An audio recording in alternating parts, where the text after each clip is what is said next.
Hello, everyone. Welcome to Loud and Proud Orlando. Thank you so much for being live here with us at the pod. Monday, April the 14th, 6:33 p.m. Eastern Time.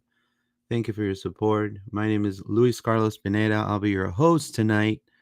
Unfortunately, Paola couldn't make it, and John just got married. So he's in his honeymoon today. So I want to wish my good friend, Mr. and Mrs. Rollins, a amazing, obviously, beginning of a new life, obviously. And, you guys deserve the best. Him and Steph are amazing people. They deserve to be together. Nothing but love from me and my family. Thank you for your friendship, John, and for what you put also on the pod and all the effort and all the nights and everything you do. It's definitely well appreciated. Every single grain of salt that you put in this brand. So thank you, my friend, for your friendship and enjoy your honeymoon, my friend. You deserve it. So congratulations to you and Steph. Um, but let's talk about what happened. This is a wild night at Inter&Co Stadium. No goals, but all the action for sure. We're going to talk about it today. We have some key points to touch today. A scoreless draw that started kind of shaky for the Lions, and then it ended up or as getting a result. We're going to be talking about the Orlando City versus New York Red Bulls review. We're going to talk about some insights. I was at the press box on this particular um, game as well as every other game. Here comes CF Montréal. Vous parlez français. Another win in the horizon. We're going to see predictions and possible starting 11. We're going to talk about all of that and more. Your comments. Thank you so much for joining. Make sure you subscribe to the channel. Drop me a thumbs up. It will help the algorithm to recommend our video. We kindly appreciate you for everything you do, putting our brand where it needs to be, high up. So thank you so much to all 30 people live watching. If you are on X, please retweet the video, spread the word. If you're on YouTube, you can comment on the box and also drop us a thumbs up. All the interaction help us out grow. But let's get going. So look, be honest with you, after after getting 4 out of 6 points during a 2-game road trip, Orlando City comes back home with the wall, with the 12th man. We mentioned it here in the preview, and they entered Saturday literally even on points with New York. And this was a team that we needed to beat for our aspirations, for the aspirations of the Lions in the Eastern Conference. It was a chance for the Lions to get a well-needed leg up, a well-needed advantage over their Eastern Conference rivals, which they are one of the most direct rivals for sure, and extend our winning streak to 5 games, which it still extend to 5 games. Orlando City is unbeaten the last 5 games. But early in the second half, Rodrigo Schlegel, and we talked about this in the preview as well with John and Paola. They're gonna talk. They're gonna try to, talk the ref. They're going to try to upset you. They're gonna try to make you upset, make it difficult for you to move around. They are very well experienced players, and some of the young guns of New York Red Bulls have learned from people from Choupo-Moting and from Forsberg. They're really positive leaders in their squads, but also leaders that may show kids kind of what to do in those situations when they have to piss off the rival. In this case, Rodrigo Schlegel, in my opinion, horrible tackle, unnecessary, um, hot-headed. I don't know what happened to Rodrigo, and he essentially Orlando left he left the pitch, and Orlando played with 10 men. Um, Literally, it's a 5-game unbeaten run, and physically the team lasted very well around 80 minutes, 75 minutes to 80 minutes tops. The last maybe 10 or 15 minutes, New York started, growing in momentum with fresher legs. So, um, but let's go ahead and take your comments first and foremost, and let's answer some questions first. It says, Guilla Carlos, as soon as I start trusting Rodrigo, that's a good one. There was also constant beef between Pasalic and the guy who was defending him. There you go.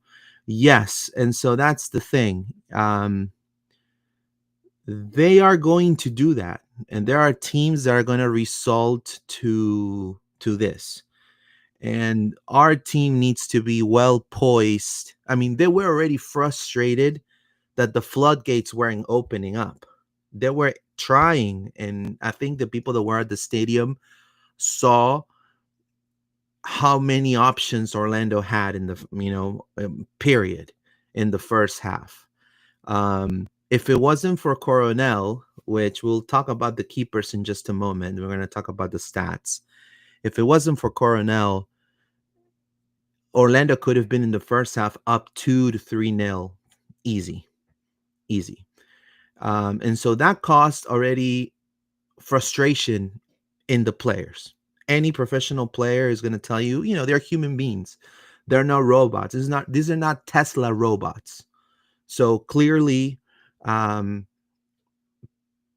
also fell on a really oldest trick in the book, which is this. When you don't have the skills to stop a player or to stop a transition, you resort to this. Brazilian players do it all the time. Argentinian players do it all the time. It's common. I agree. Atuesta creates so many opportunities he was missed. I agree, but I also disagree. He came a little rusty to me.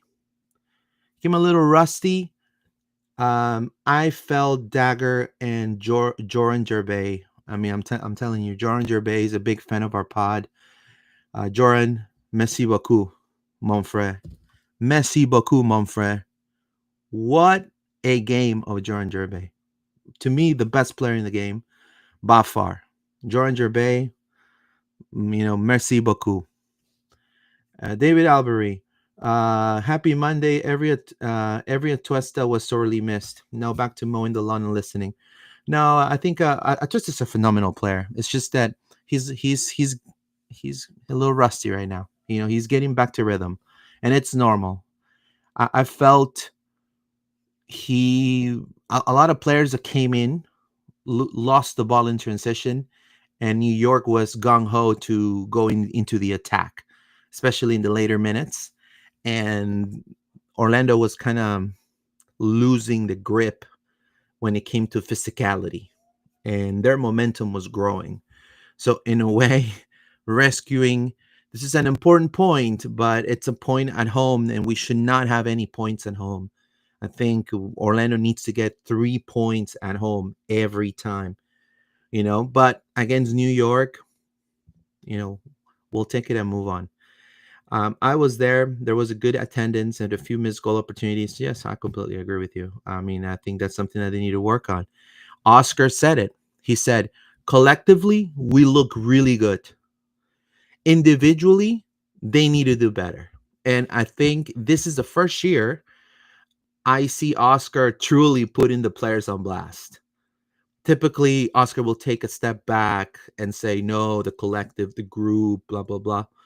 No. He put the players on blast. He said, individually, we are, we need to get this was the game, to show. And it didn't happen. Thanks for continuing the podcast. Vamos Orlando. No, not a problem, Salty. My pleasure. All right. I just think we were a little unlucky this week.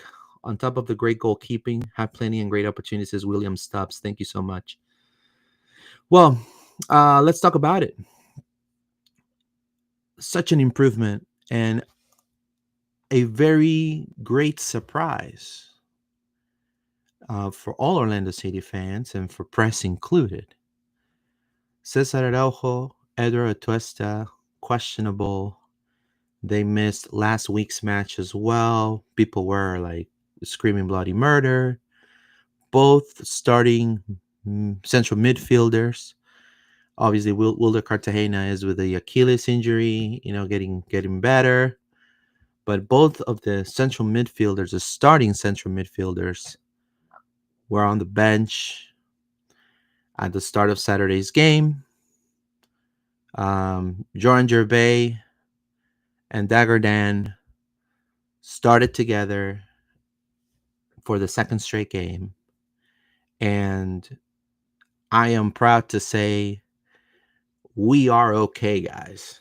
We are okay. I feel Dagger Dan has elevated his game out of pure hard work and willingness. This kid, Joran Gervais, no wonder he was a two-time All-American. He played he was considered for the Heisman, for the one of the best players, best 11 in college. This kid, Gervais, plays with such, he just flows. He just flows. He's tactically gifted. Oscar gives him a directive. He executes it very well. He's not afraid to take on players. He's not afraid to using his feet to elevate a cross perfectly, to create an attacking play, to defend physically. Both of them, both Dagger and Joran, can press very well. And I think that partnership for the second straight game, that growing comfort level, it showed against the Red Bulls. It showed that comfort level of knowing out of muscle memory where your partner is going to be, kind of like how Atuesta and Cesar are playing now, and how Cesar and Wilder used to play together. That easygoingness of taking the press, because New York is a team that always presses in attack. They did not allow for New York to cause that press to Orlando. They took the press. They opened up the game for the Lions to go into the attack and to truly dominate the game. And not only that, but they both of them single-handedly, in my opinion, forced New York to lose the ball. So Orlando kept getting these takeaways and these giveaways that became transition opportunities in attack, just like when it happened against Philadelphia a week ago. So they were able to find ways to adapt and to make their attacking third adaptable in situations in which they have a evenly matched game. To coming from Philly, coming to New York, played against those teams, very heavy hitting in the press, very physical squads. Joran Gervais and Dagger Dan saved the freaking day. It is like that. The young duo were phenomenal.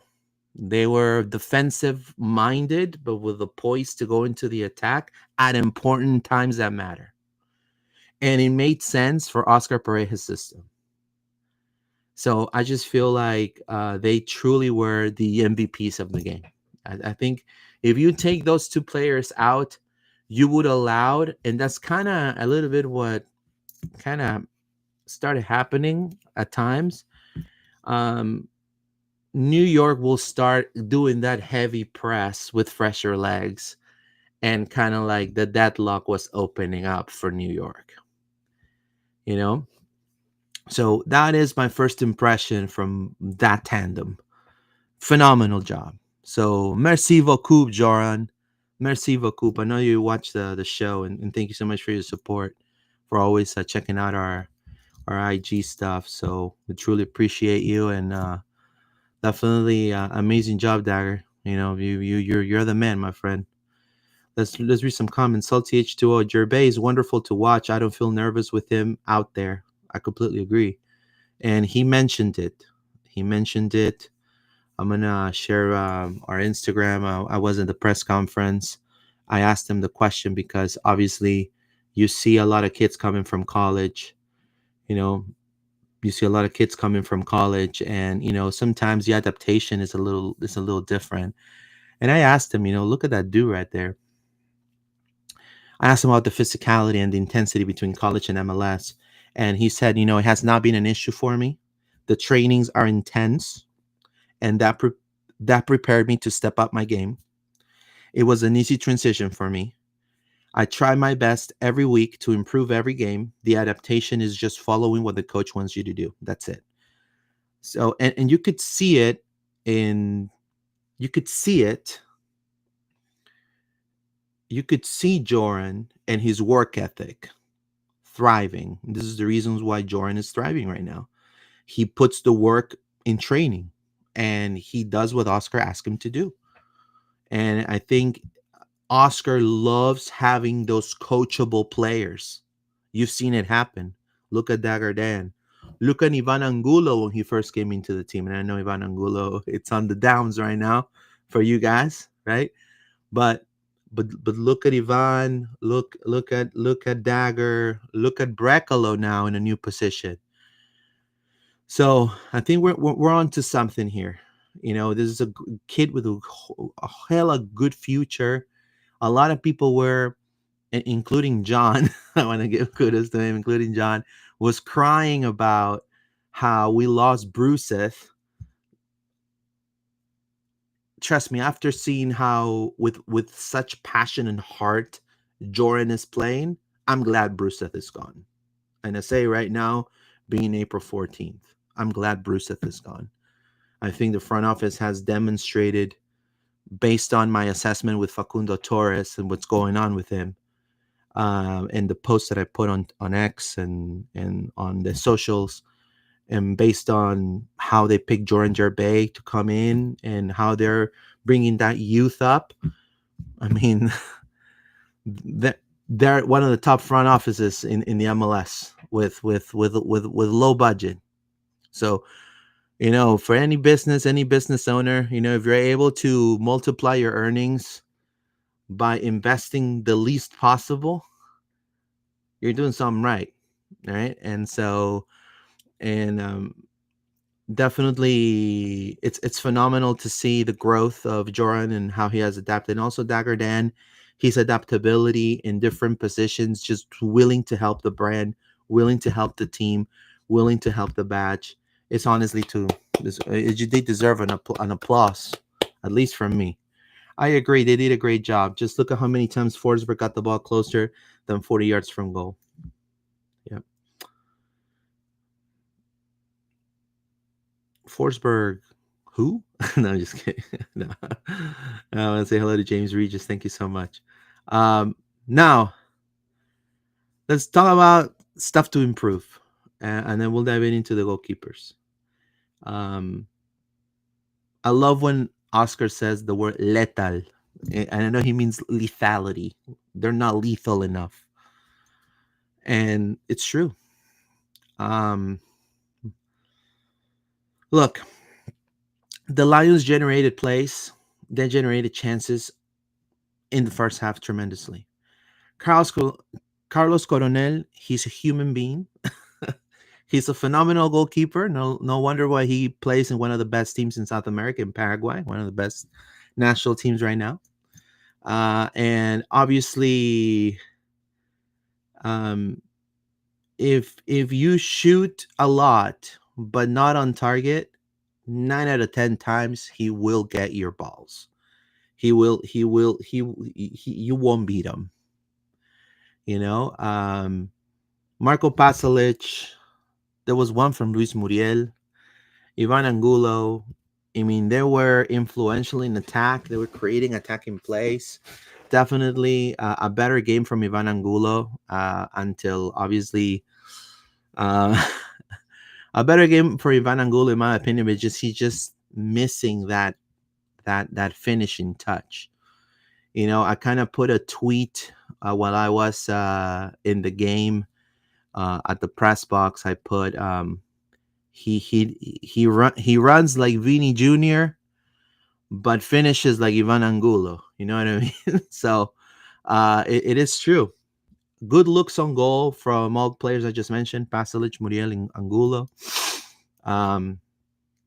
But there's just a lack of. I mean, this game they had a lack of precision, and typically that lack of precision will cost us greatly, because against teams like New York, teams like Philly, teams like at some point a season or two ago, Nashville, it was costly for us. Thankfully, in this game, it wasn't. Thankfully, in this game, the defense is getting better and better. So, but the lack of precision, especially, um, they need to put a stop to that, and I think that's one of the things that Oscar says about individual performance. Oscar mentioned individual performance. He was very adamant about talking about individual performance right here. When the red card came, the Red Bulls pushed, and there was another game that we played. So a new game started when they had the red card. I felt we lost 2 points tonight. I agree. Collectively, we play so well. But if all players raised their individual chances, we could have killed the game, but we didn't. We need to raise our individual performances now to be more balanced. And that is exactly what happened. At some point, the load doesn't have to go to Pareja. I think it's the time now that everybody to put the big boy pants and stay a little longer to practice shots or to finish and work on finishing touches. Collectively, Orlando's playing fantastic. Individually, Oscar said they need to raise their game a little bit, and I 110% agree. That is what's going to take Orlando to beat Inter Miami. Inter Miami has it the other way around. They have individuality raised to the max, collectiveness in a 50 or 30%, but it evens out. So we need to find that balance, and they need to raise their individual performances, like Ivan Angulo, for example. Some of the chances, some of the shots on goal, you know. So and then he praised Joran and Dagger and all of that. So, but yeah, so that's something that we definitely need to improve. Let's read some comments. William Diaz Granados. Angulo was better, but not really good. No, I agree with you. I mean, it wasn't. I mean, guys,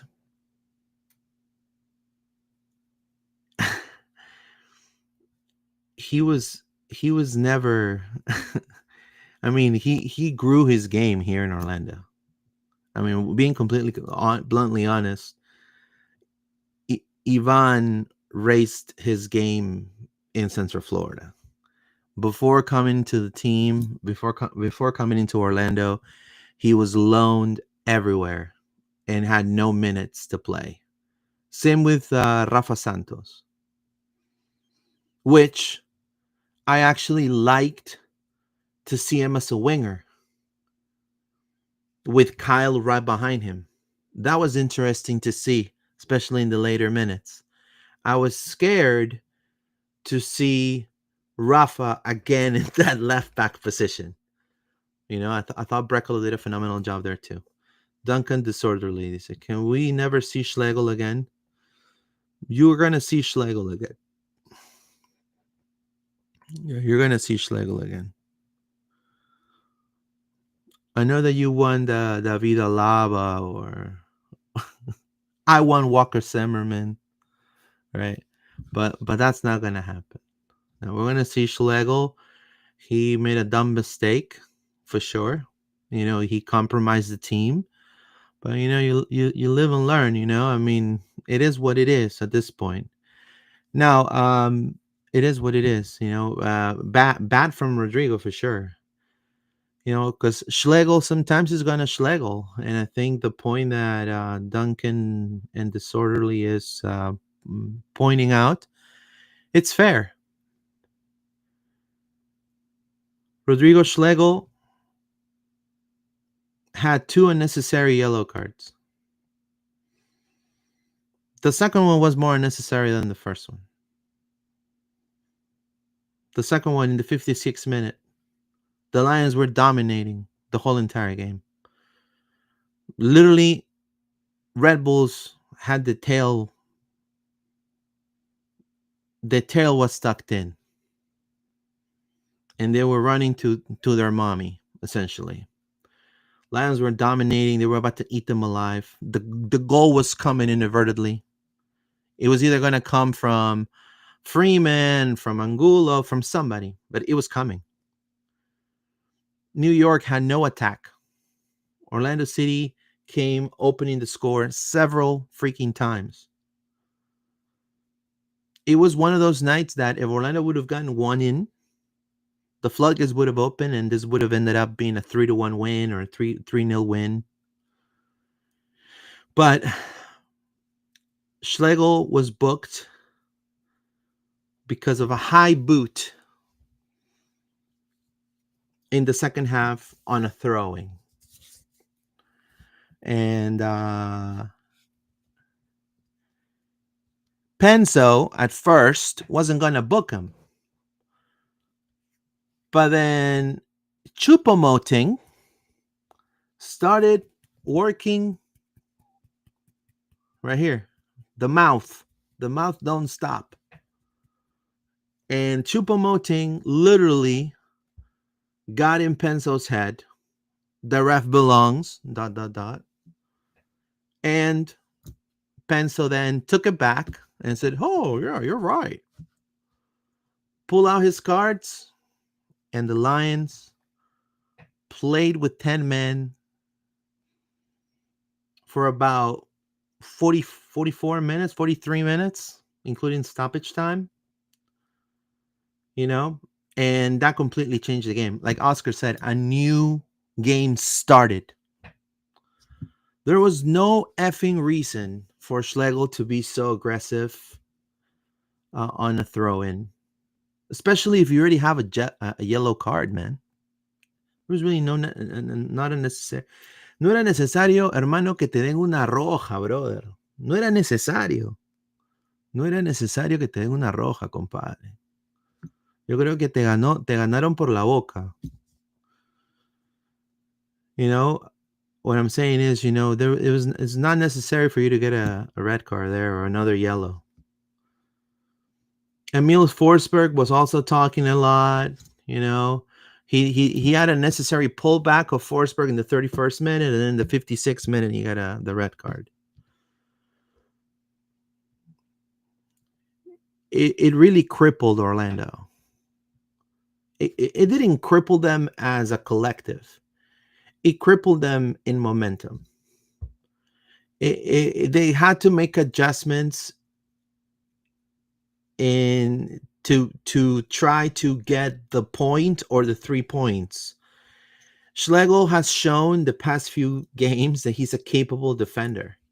The problem is, and it's just like Robin too. Robin is he's not a saint either.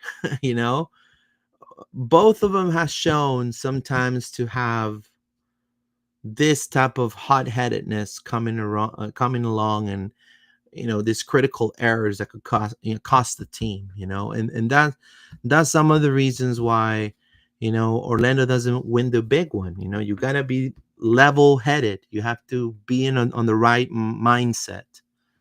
Remember the 2023 playoffs against Columbus? The same crap. It was the same crap. So Yes.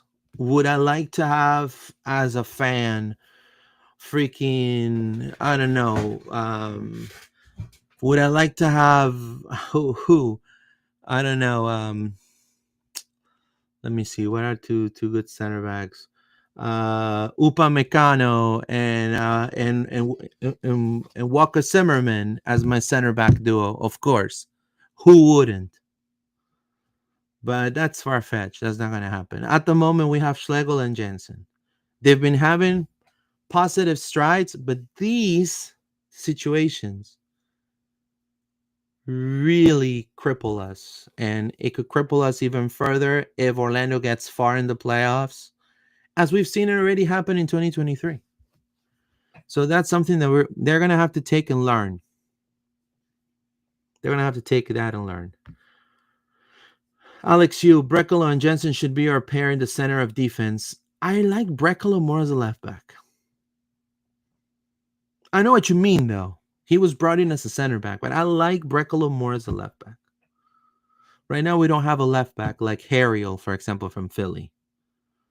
You know, Red Bulls had 0.03 xG before the red card. Crazy how much we were dominating. Yeah. Talking about that, Duncan disorderly brings the stats, right? And I am not a stats guy, but I will give you some stats. I will give you some stats. 1.4 xG for Orlando. New York Red Bulls 0.7. Possession 48% for Orlando in 90 minutes. New York 52, according to SofaScore. Thank you so much. Shots, 10 shots on goal for Orlando, 4 on target. Red Bull 7, 1 on target. 14 fouls for Orlando. New York 11 fouls. 5 corners for Orlando, 3 for New York. Now you have to understand this. 5 corners for Orlando, 3 from New York. I understand that New York has towers like Neelis and stuff like that, but we gotta do more with the set pieces too. That would be another, another thing in our arsenal of opportunities to score goals. Become a set piece team. It would be great. And I know, and I saw, Profe. OCB's former coach, I forgot his name. He is the one who's in charge of. He's in charge of all the set pieces, training all the set pieces, and I saw him in a lot of the free kicks that Orlando had in this game. But aside of pure dominance and that stupid red card, that red card gave, like James Regis says, gave New York. We breathe. We gave them CPR, literally mouth to mouth, and they started gaining momentum. We had to reevaluate how we're gonna do it. Pasalic had to come out. Now, I asked Oscar off the record why Pasalic was out. Now, Pasalic was out because he had already a yellow card. Now, and also he wanted to give opportunity to Ramiro, to Duncan, things like that. But Pasalic was he wanted to score. He wanted to stay in the game. Now these are the situations in which, if this would have been a playoff game in which you're playing a final or you go to a semifinal or a quarterfinal, you keep Pasalic in for sure.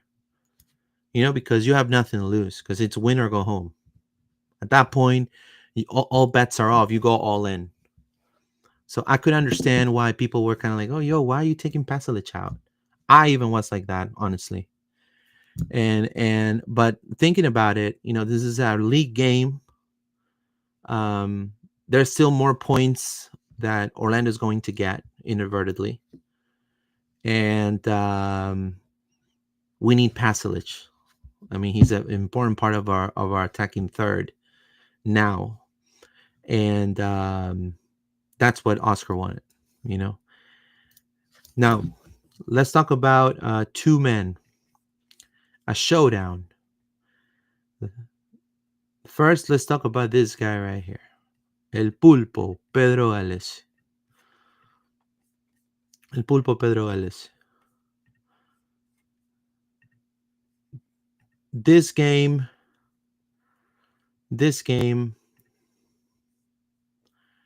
was pivotal for both keepers. Gallese late safe. To me, I stay with that. It was clutch. But he didn't really have a lot of action in the first half. Coronel, first half, Coronel or Coronel, if you say it in Spanish, Coronel, he was spot on. He was impressive. Four shot. Orlando had 9 shots or 6 shots on goal, 4 on target in the first half, and he got 4 stops. So 4 stops. We got. I think it was attacking plays by Martin Ojeda, Luis Muriel. Boom. 4 shots from Coronel. He was right there. These are 2 elite level MLS goalkeepers. Now, a lot of people in Orlando don't like Gallese, and that's okay. I mean, and it's kind of funny to me because Orlando comes from the land of having crappy goalkeepers before Gallese came in. I mean, you can't consider Rowe, you can't consider those cats elite level MLS goalkeepers, man. You just can't. I mean, with all due respect, I mean, great, you can kiss the hand of Tally Hall all you want, and great for him, and thank you for your service and what you do with the police. Miguel Gallardo, he's in Apple TV and all that great stuff. Great guy. But you can't compare USL level to MLS level. Before Gallese, Orlando had no goalkeepers. And let's just be completely honest and serious. Now, I think we're seeing a better Gallese for sure. Now that his mind is solely focused on Orlando City, he's improving, and I think people want to see that Gallese. And so I think that Gallese late safe, clutch, didn't do so much the rest of the game. It was Coronel's show, and it was goalkeeping masterclass by the Paraguayan international. Same with El Pulpo.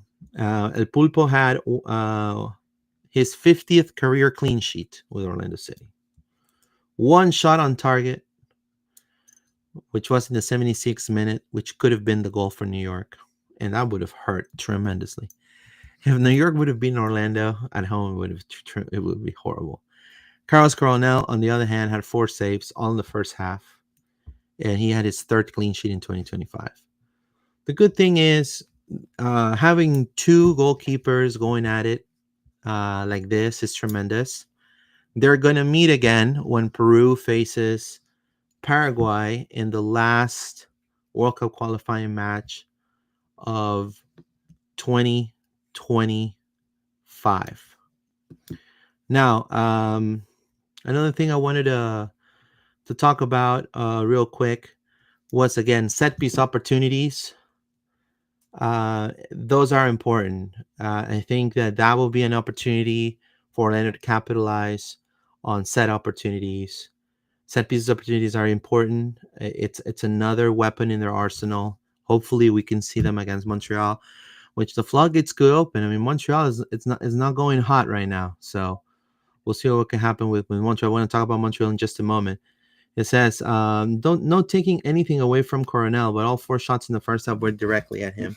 True, but good assessment. I think you're right, but then again, it is easy for us to, you know what I mean? It is easy for us to say, hey, I just think we got to give Caesar what Caesar's due, and um, I think Coronel did a tremendous job. Duncan's still a little bit rusty, yes. So that's another thing in the second half. And great point right here. So Duncan comes in. And Duncan comes in gun ho, ready to go. I'm Duncan McGuire, man. I'm here to make it happen. He is not Luis Muriel. His mobility, it's more of like a pivot 9. Now, he's gonna get there. He's shown it before.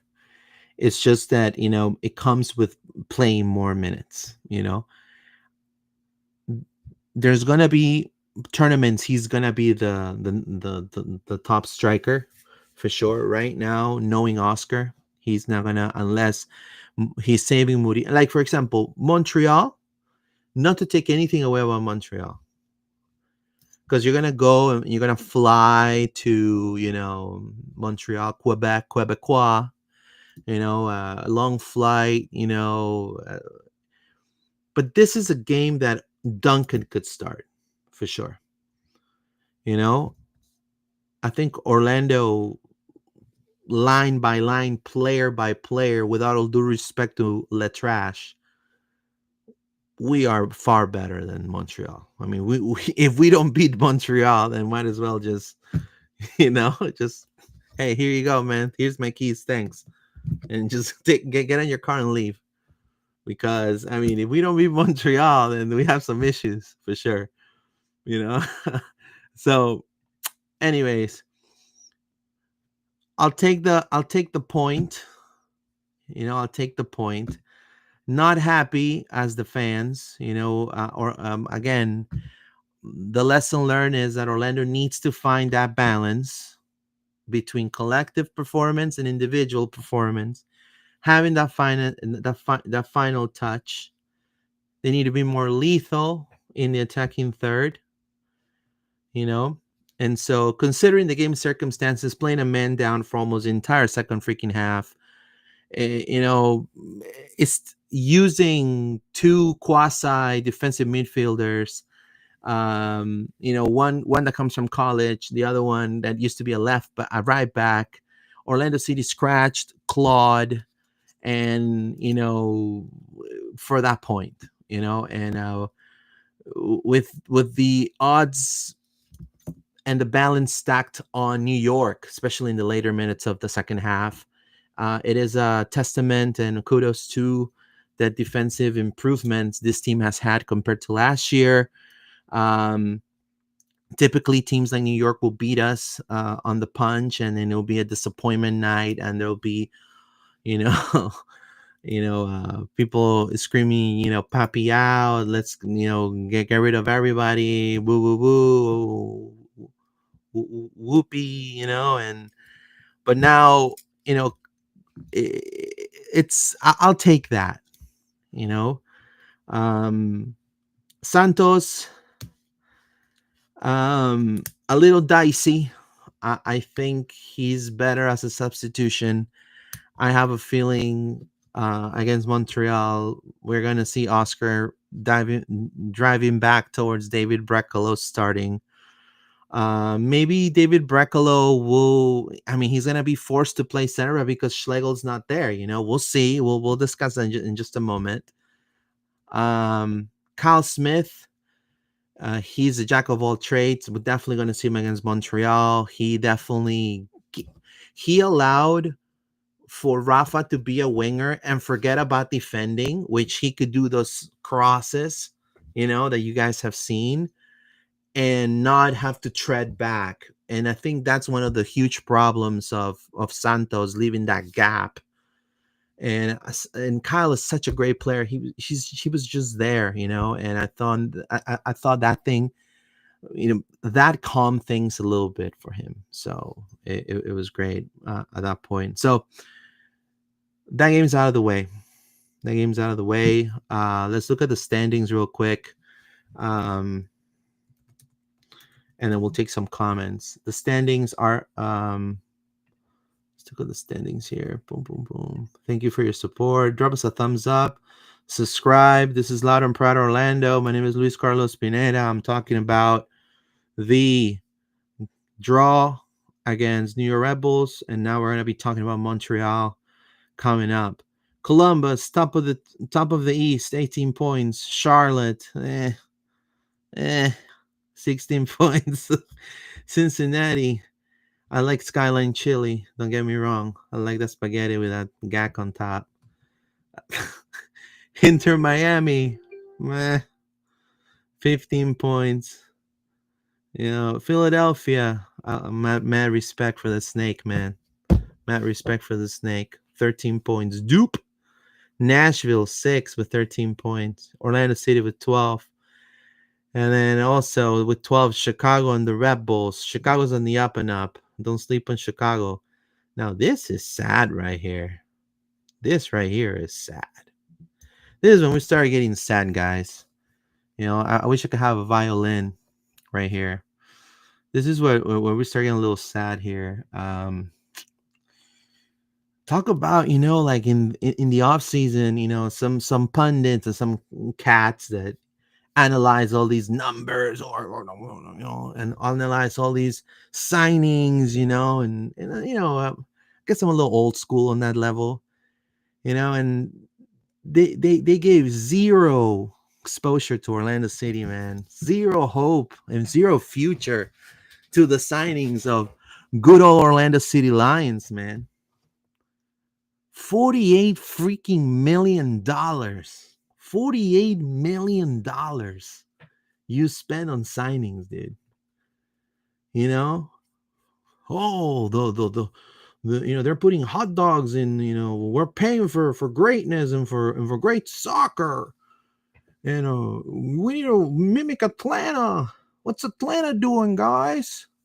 Atlanta United is off of the worst start in freaking history after $48 million spent in the offseason. Worst start through 8 matches in club history with 9 points in the first 8 matches. This is the worst record than when Heinze was in charge of Atlanta. I feel like the Delia era is going to end very soon. Knowing how Atlanta works and does things, I feel the Delia era may be over soon. So that tells you that it's more than money sometimes. And you got to give kudos to Orlando, bro. You got to give kudos to Orlando because we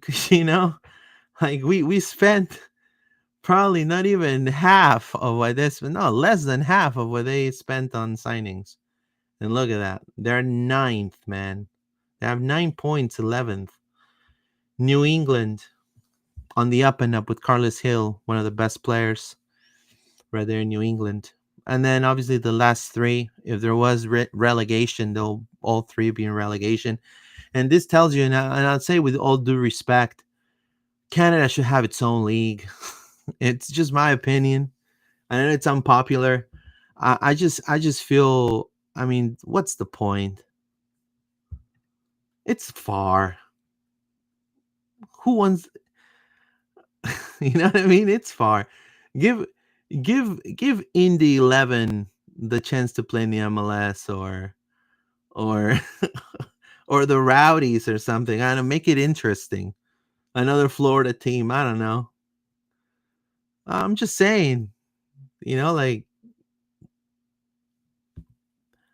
but whatever. I'm not here to change hearts and minds, but I just, when I see the 2 Canadian teams right there on the bottom, obviously on the West, Vancouver is like king, right? But Toronto, Montreal, man, je ne sais pas. Le trash, man. I'm telling you. It's sad, but we're 7th. Orlando lands a win, and it will catapult them to top 4. on the MLS. Now, obviously, we have to see the schedule, right? So, Inter Miami, who do they play? Columbus.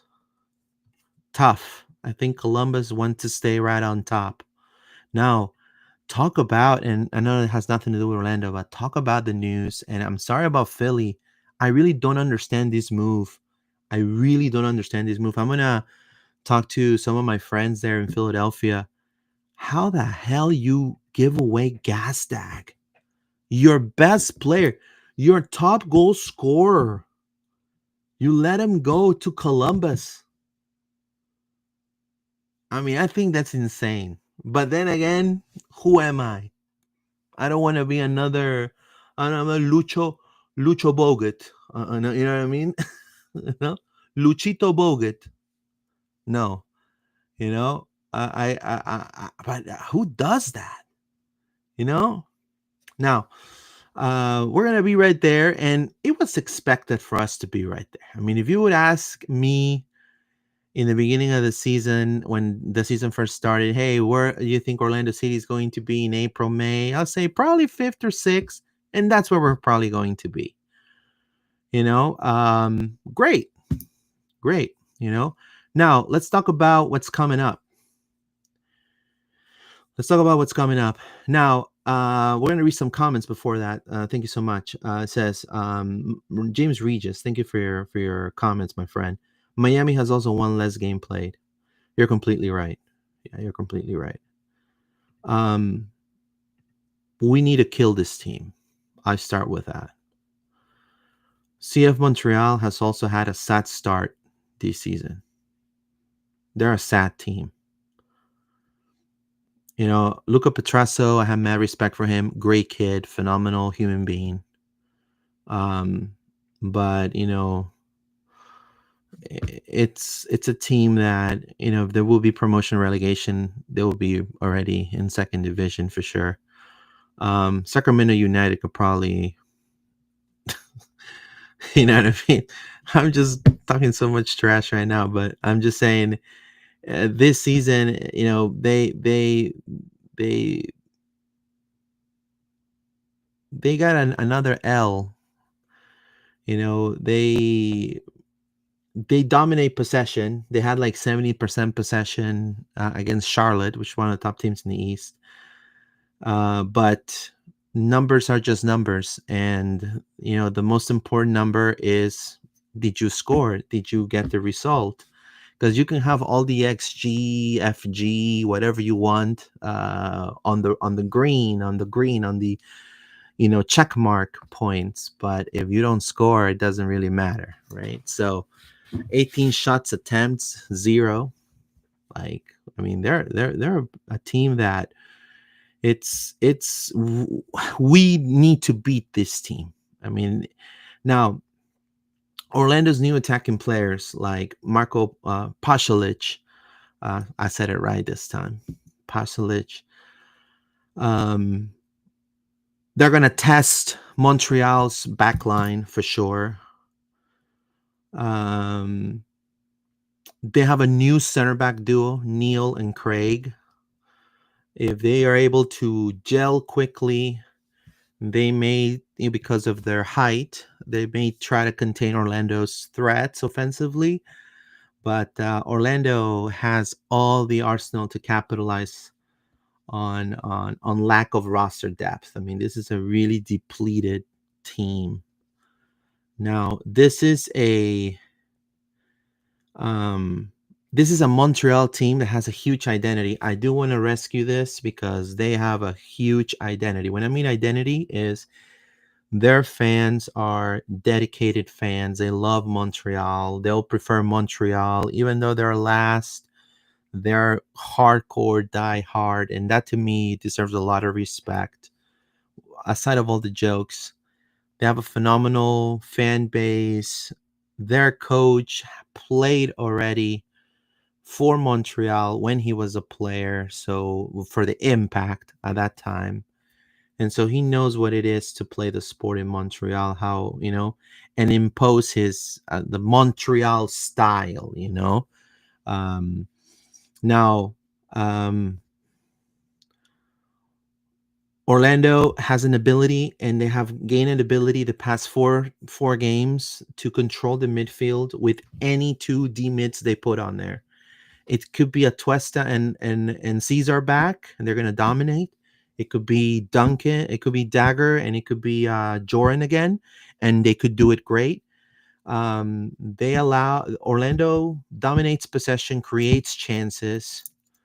Um, Orlando has playmakers that are going to be able to exploit some of the gaps Montreal it's going to leave. Now, their coach is under the hot fire, the hot seat.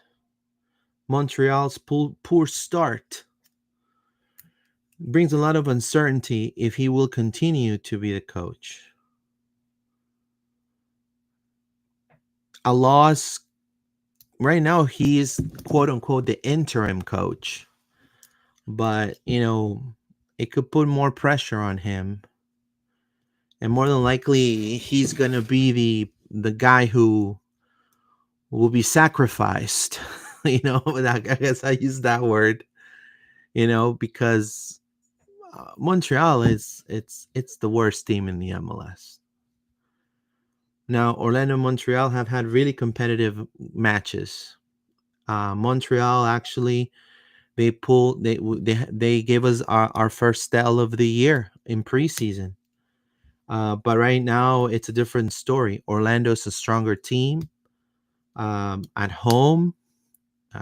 Also playing away, and Orlando needs to go into this game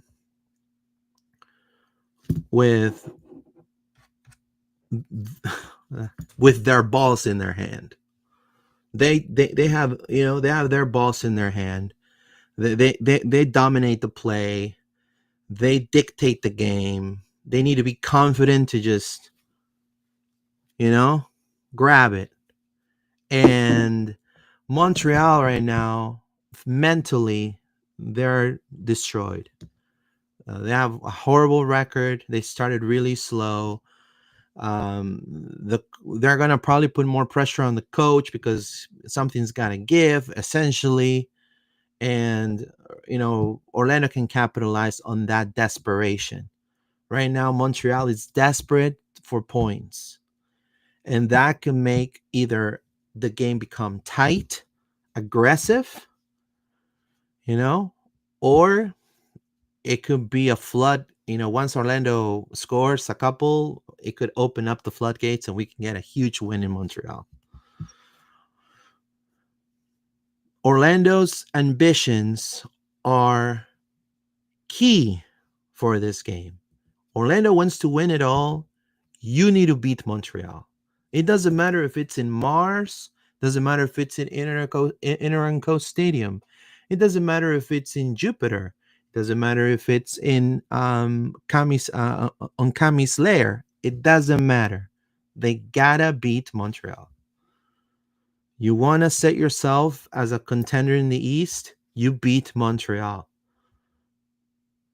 Now, Montreal is in constant rebuild. Every year, they come out with a new jersey, with a new rebuild, with a new slogan. They change something on their crest. They sell smoke to their fans that way. They sell smoking mirrors to their fans that way. And they always are changing with this new fresh identity, right? And but they have, look, if people call Orlando low budget, Montreal is lower of the low on budget. Right now, Orlando is the more stable side, is the side that it's level-headed, that collectively they work the best. They are able to play with no pressure and to dominate this game. And again, midfield battle is going to be important. Piet has always been a player that has always bothered us. Sunusi Ibrahim, he's really not all that. You know, it's but he's given us problems before. You have to understand they come from their biggest signing of Montreal has been Luca Petrasso, Brandon Craig. They added Jalen Neal from the Galaxy. And then Montreal lets go, even though he wanted to stay, based on Venezuelan media, Joseph Martinez, which they let go their leading scorer in 2024. And they also loaned Matias Cocaro, which was loaned to Atlas in the MX. So they don't want to pay. They don't want to pay, and they weaken their attack themselves. So now they rely on Ibrahim and these young cats that they have, and it's a team that we need to beat for sure. It's a team that Orlando needs to beat. I don't know if it's going to be high scoring, but it could be high scoring. They're definitely down on the outs.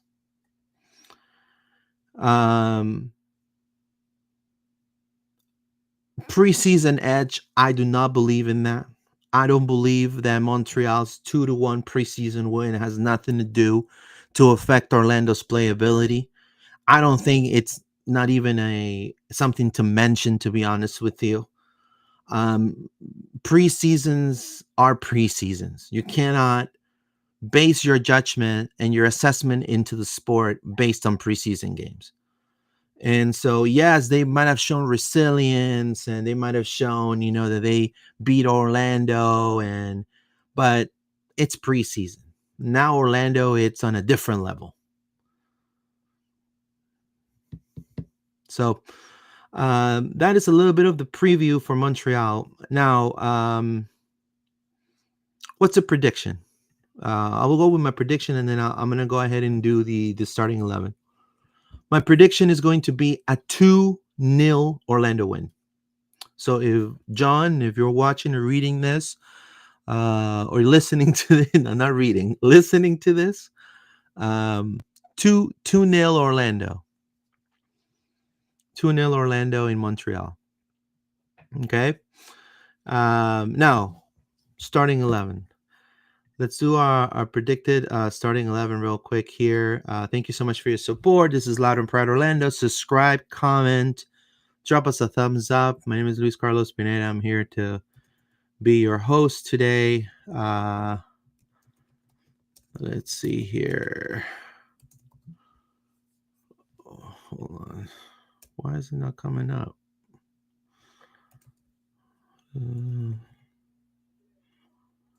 Let me see. Right here. All right.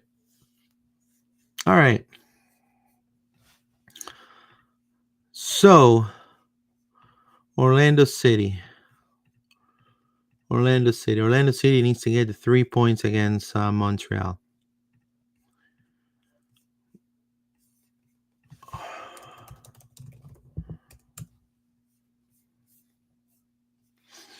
$7:30 p.m., huh? All right, so let me see right here. There you go. I predicted a 3-0 Orlando win. Thank you so much for your support. About 53 people live. Thank you for your support. This is Loud and Proud Orlando. Drop us your thumbs up. Gallese. Now, I do want to say Gallese, it's playing great, but I do want to give kudos to Martin Otero, to Javier Otero, and to also Mercado. I mean, Orlando has a really 3 great goalkeepers, so I'm confident for either 3 to ever play. If they want to give Gallese a rest and they want to put Otero in, which I highly doubt, because I think OCB, I believe, plays tomorrow. So, yeah, so I think they play tomorrow. Hold on. Yeah, they play against Inter Miami 2 tomorrow. So that's another thing I wanted to talk about. So Gallese right here. I'm going to go for Freeman, which he did amazing against the Red Bulls. Brecalo because Schlegel won't be in there. So I'm thinking that David Brecalo, we will see him here. I will be very surprised if we see Kyle Smith here. If we see Kyle Smith here, guys, because it could be like this too. it could be Smith right here. No, it could be Smith here, right? Now, but look, I think Brecalo is going to be a center back because Rodri is gone, and it's going to be Jensen, right?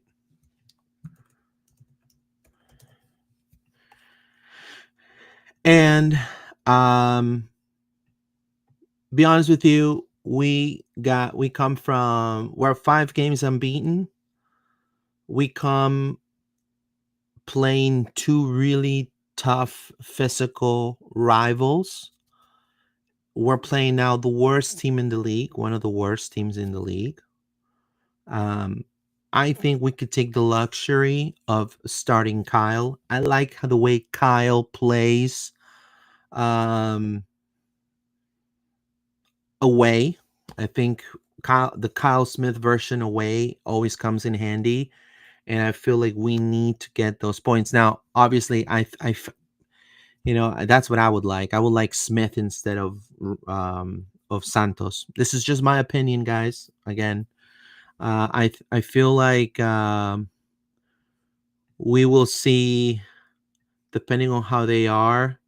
More than likely, they're gonna give maybe the day off again to Araujo and to Atuesta. So we may see again Joran, Gerbey, and Dagger Dan.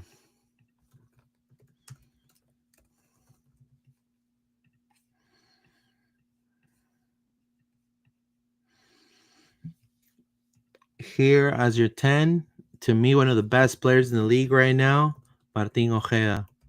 Phenomenal form that he's in right now. On the right, I'll say we need to put him in to have him score a couple and then take him in the second half. Marco Pasalic, and then on the left, you're gonna see him even though you don't like him, Ivan Angulo. Now here it's what I would do a change. I think that's a good one, Rodolfo. I'll read your comment in just a second. I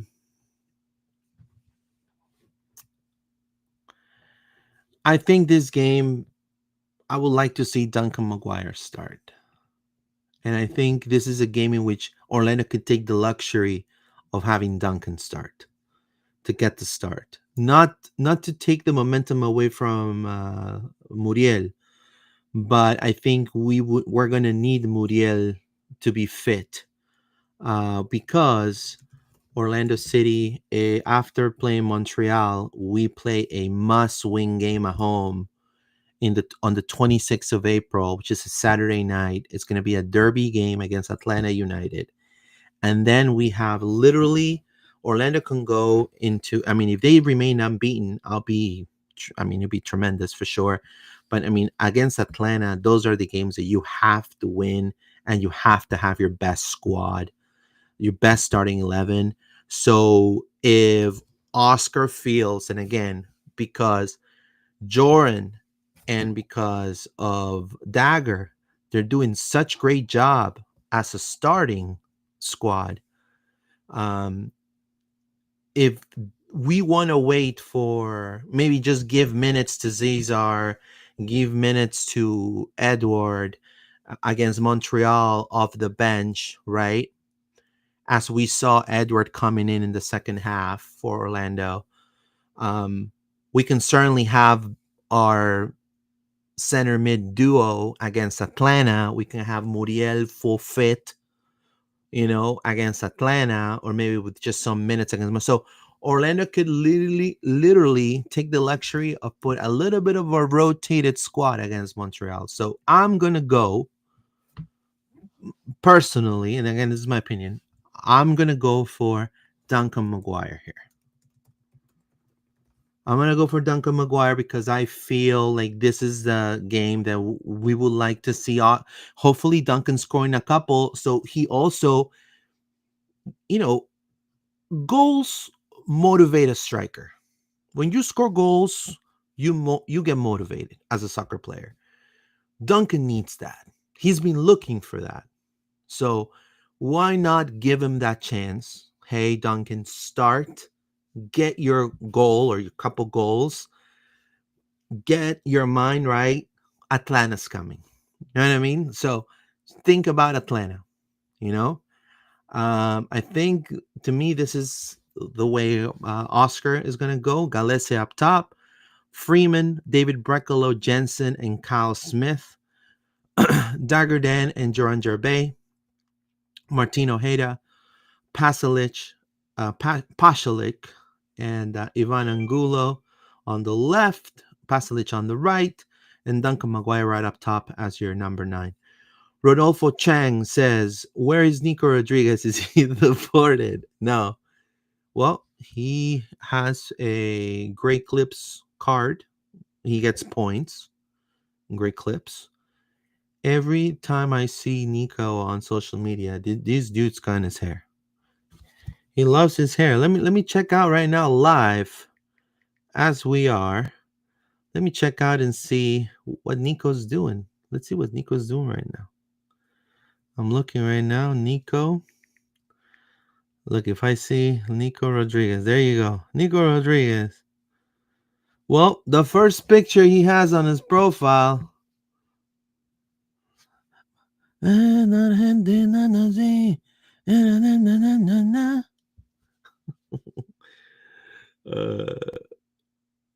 And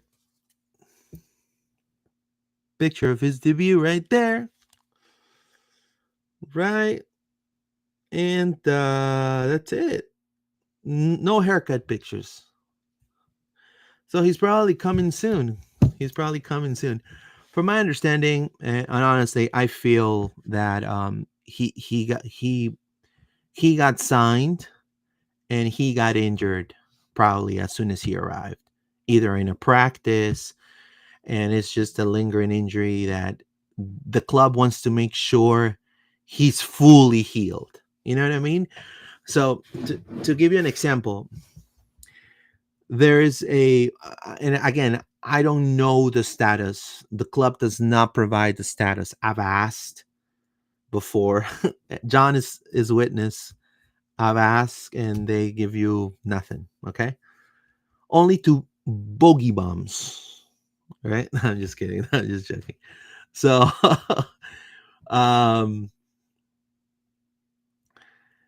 they don't give any info. Now, based on my assessment, it could be that he's got a knock and the club right now, the depth is working pretty good. And Oscar feels that he needs to get healed completely and to adapt and overcome. This year is his adapt and overcome year. Just like happened with Ojeda, just like it happened with Ramiro, just like it happened with Martin, just like it happened with Ivan. Adapt and overcome. This is his adapt and overcome year, and then we're gonna see him. He's gonna get minutes. I think the club just wants him to be fully healed because when a player is fully healed, like let's say you have a little tear, you tear a little bit, that tear eventually it could become what's called a full tear, which your muscle, you have a little millimeter tear. It's like a little tear, let's say, the size of a cut, like a little cut, paper cut. That's a little tear. That could be healed easy with just not playing the soccer, just massages, just taking care of it. Your body will heal by itself, and then doing some light work in the gym and things like that, right? But when that little tear could in a game, somebody fouls you, that could split and it could be a huge tear. And having it just tear in itself, you could be out for months, or it could be SCI.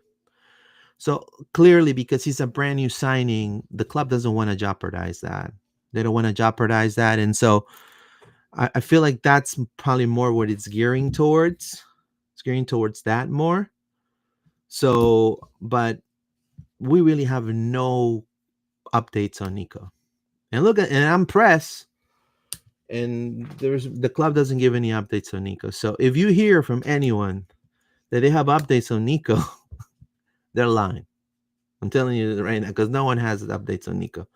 Not even my friend Mike, or you know, Mike Ramajo. I want to say hello to him. He's a great guy. But anyways, I wanted to give my. I'm gonna collect all 7, and I'm gonna wish to Shang Long for an Orlando win, 2-0 in Le Trash. I do want to show. I always show my CF Montréal trash can. Not today though, because it's full of trash. But maybe maybe on the next episode I'll show it again. But no, I wish the boys a tremendous game. I think they're the better team nonetheless. And again, I want to thank you guys for your support, and for being with me here this hour and 20 minutes, full of action, talking about the game against the Red Bulls, the scoreless draw, and then also talking about the preview against Montreal, doing the predictions, 2-0 prediction win for Orlando City, my potential starting 11 based on the actual form of the team nowadays. Thumbs up, comment if you're listening and watching. Thank you so much for your support. Don't forget to drop us a 5-star rating on Spotify and Apple Podcasts.